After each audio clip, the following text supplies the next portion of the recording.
ঘটনাটা কি? ঘটনাটা গতকাল থেকে আমরা পার্টি অফিস বানাচ্ছিলাম হেজামারা এখানে বাজারে আশেপাশে যে বিয়াচেনারা টাওয়ারের নিচে, সেটা খাস জমিন না, সেটা জুট জমি, সেখানে আমরা পার্টি অফিস বানাচ্ছিলাম। কিন্তু মোটর কর্মীরা দুদিন আগেই এই কাজকে বদ্ধ করেছিল, কিন্তু বদ্ধতা আমরা মানিনি, কারণ এটা জুট জায়গা। যদি খাস জায়গা বা কেউর যদি হয় তাহলে তো আমরা বানাইতাম না। কিন্তু তারা কেন বাধা করেছে সেটা আমরা জানি না, কিন্তু আমরাও বানিয়েছি, বানাবো, পরের দিনও বানাবো। কিন্তু আজকে নাগাদ আটটার সময় ওরা এসে আমাদের কর্মীকে মারধর করে এখন জীবিতে রেফার এবং আর একটা গাড়ি ভাঙচুর।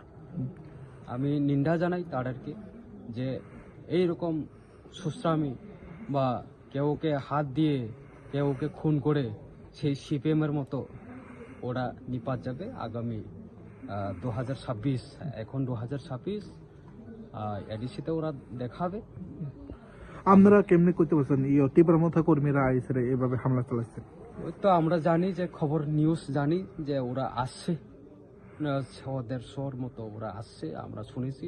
এরপরেই যখন ওরা আসছে বলে শুনছি, এরপরে জানলাম যে খবর পেয়েছি যে আমাদের কর্মী দুজনকে ওরা মেরে চলে গেল। এখন আপনারা যে বিজেপি কর্মী দুইজন আহত, তাই নাকি জীবিত আছে নাকি? এখন জীবিতে, প্রথমে আমাদের মহকুমা সিএসসি সেন্টারে ছিল, সিএসসিতে রাখতে পারেনি, রেফার করে দিয়েছে, এখন জীবিতে। গাড়ি কোনো ভাঙচুর করা হয়? গাড়ি একটা অল্টো গাড়ি, ওনার গাড়িটি কোনো সময় দাও কোদাল লয়া যেভাবে আমাদের কর্মীদের উপরে হামলা করা হয়েছে, হেমার বন্দুক দাও কোদাল টোটালি তাদেরকে জানে মারার উদ্দেশ্যে তারা হামলা চালায়। এটা কোনোভাবে আমরা সেটা বরখাস্ত করবে না। আইনের পথে চলবে, সে যেই কেউ হোক তাকে কোনোভাবে আমরা সাড়া দেব না।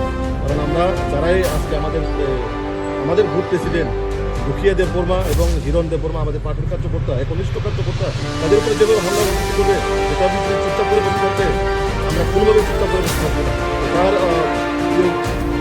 আমরা অবশ্যই এফআইআর করুন, এফআইআর মধ্যে আইনের মধ্যে চলবে, যা হোক ওভার হবে।